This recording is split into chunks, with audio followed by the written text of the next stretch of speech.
कति हो मेरो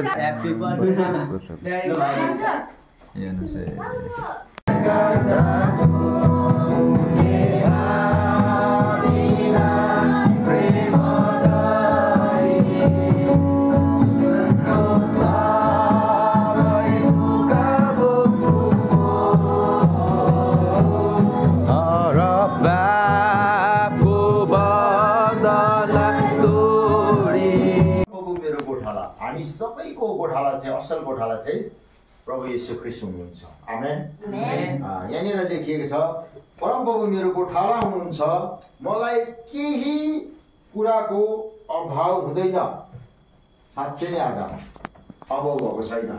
किनकि यो खोज्नु जाँदा है कति के हुन्थ्यो होला, तर हामीलाई थाहा पनि छैन। सम्म सबै आइसकेको छ। आमेन। र यहाँनिर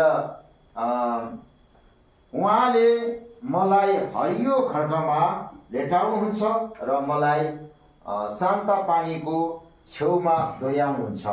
साँच्चै नै आज हामीले गरेको प्रार्थना होइन, साँच्चै नै आज हामीले